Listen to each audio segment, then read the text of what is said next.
Hello everyone, this is doctor Anjali. Welcome to my YouTube channel. आज की class में हम स्टार्ट कर रहे हैं kinetic theory of gases and radiation का part 8 and this is the last class of this chapter.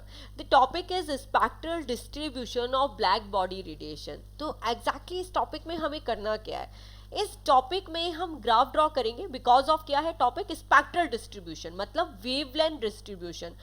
तो यहाँ पे हम वेवलेंथ का डिस्ट्रीब्यूशन देखेंगे किसके साथ में, पावर और इंटेंसिटी के साथ में, क्योंकि जितनी ज़्यादा पावर होगी उतनी ज़्यादा ऑटोमेटिकली इंटेंसिटी इंक्रीज हो जाएगी।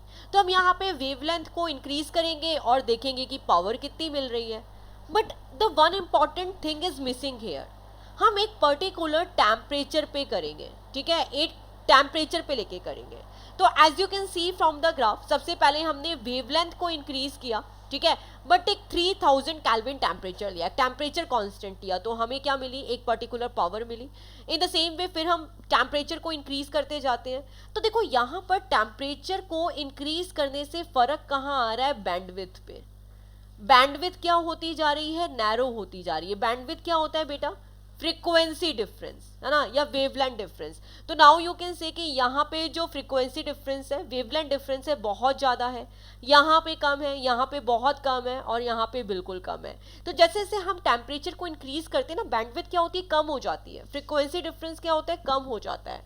And as you can see कि एक पर्टिकुलर वेवलेंथ इंक्रीज करने से पावर तो ऑफकोर्स हमें इंक्रीज होती हुई मिल ही रही है, पावर ज़्यादा हो रही है टेम्परेचर के साथ साथ में।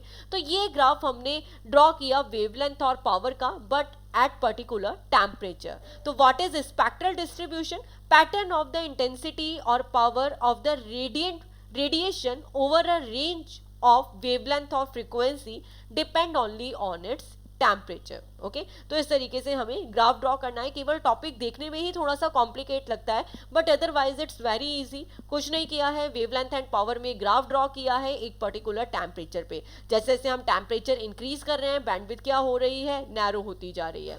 अब हम आते हैं नेक्स्ट टॉपिक पे, that is वीन्स displacement law. Guys proper theoretical topic, एक सिंपल सा लॉ है जो वीन्स ने दिया था, किसके रिलेशन को लेके, वेवलेंथ एंड टेम्परेचर को। तो यहाँ पे जो वीन्स डिस्प्लेसमेंट लॉ है ये किसको रिलेट करता है, किसके रिलेशन को बता रहा है, वेवलेंथ एंड टेम्परेचर। ये चीज हमें ध्यान रखनी है, ठीक है। अब ये वेवलेंथ और टेम्परेचर पे क्या रिलेशन है, ओके, एमिसिव पावर के लिए, ब्लैक बॉडी के लिए एक्चुअली।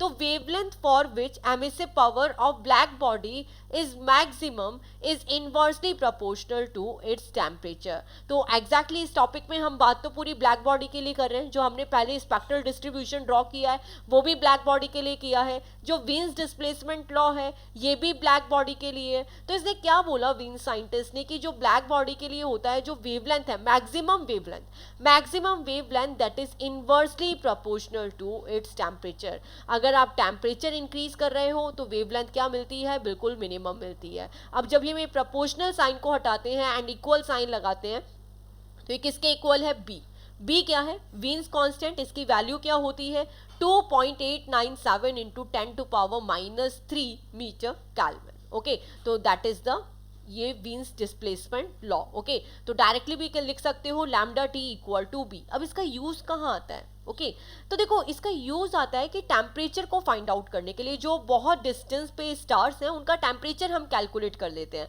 Because of wavelength. तो पता ही है हमें कि वो कितनी डिस्टेंस पे है, तो वी नो द वेवलेंथ। अब वी नो वेरी वेल कि जो वेवलेंथ है it is inversely proportional to temperature, तो वहां का टेम्परेचर हम लोग इस फॉर्मूले के थ्रू इजीली कैलकुलेट कर लेते हैं। तो now you can see the numerical on it, calculate the value of lambda maximum for solar radiating assuming that surface temperature of sun is 5800 kelvin. B का वैल्यू गिवन है, अगर नहीं भी given है तो आपको याद होना चाहिए 2.897 इंटू 10⁻³ मीटर केल्विन।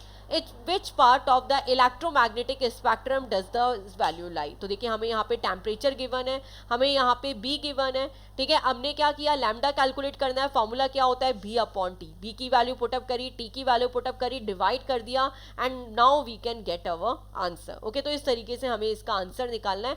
आंसर -7 में आया था इसलिए इसके आंगस्ट्रॉम की फॉर्म में लिख दिया। और जो ये रेंज है, कौन सी रेंज है, विजिबल रेंज है। तो आपको फ्रिक्वेंसी के थ्रू बेटा आइडिया होना चाहिए कौन सी विजिबल है, है, कौन सी रेडियो वेव है, तो इसका ऑफकोर्स जो इलेक्ट्रोमैग्नेटिक वाला चैप्टर है उसके अंदर हमने ये सारे रेंज को स्टडी किया है, तो वो रेंज आपको हमेशा याद होनी चाहिए। ओके, अब हम आते हैं स्टीफन बोल्ट्जमान लॉ पे। तो that is totally different from the wind displacement, क्योंकि जो विंड डिस्प्लेसमेंट लॉ था इसमें हमने किस पे रिलेशन फाइंड आउट किया था, वेवलेंथ एंड टेम्परेचर पे, जबकि स्टीफन बोल्ट्जमान के अंदर भी क्या करेंगे, ब्लैक बॉडी के लिए पढ़ेंगे, बट इसके अंदर क्या होगा, हम रिलेशन फाइंड आउट करेंगे टेम्परेचर और रेडिएंट हीट पावर पे। तो now you can see the total radiant heat power emitted from a surface, ठीक है, कोई सरफेस है उससे किस अमाउंट में हीट जो पावर है वो रेडिएट हो रही है, that is directly proportional to the fourth of its absolute temperature. तो now you can say R is directly proportional to the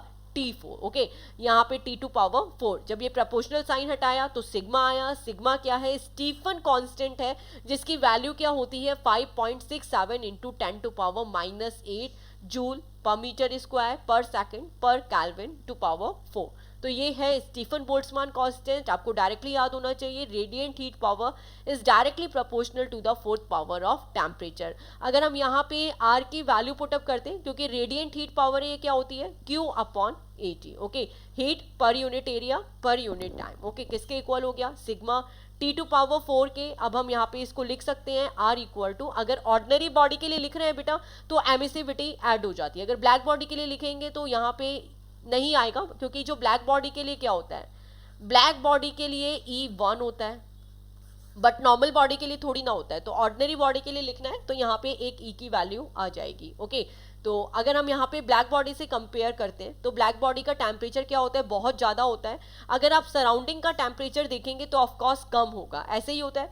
तो किस अमाउंट में एनर्जी रेडिएट होगी, ठीक है, यहाँ पे फॉर्मूला हमने देखा है सिग्मा T4 है, तो किस अमाउंट में एनर्जी रेडिएट हुई सिग्मा T4, और एक किस अमाउंट में एनर्जी एब्जॉर्व करेगा सिग्मा T04। कितना लॉस हुआ T4 माइनस, ऑफकोर्स आप इसको सब्ट्रैक्ट कर देंगे। ओके, ऑर्डिनरी बॉडी के लिए केवल E ऐड हो जाएगा, E sigma T4 minus T04। तो ये केवल डिफरेंस है, सेम फॉर्मूला है, बस यहाँ पे सब्ट्रैक्ट करना है। ओके, तो this is the concept of Stefan Boltzmann constant. तो kinetic theory of gases and radiation chapter we completed guys. तो मिलते हैं नेक्स्ट लेक्चर में नेक्स्ट चैप्टर के साथ। Thanks for watching and please click to subscribe. Bye all.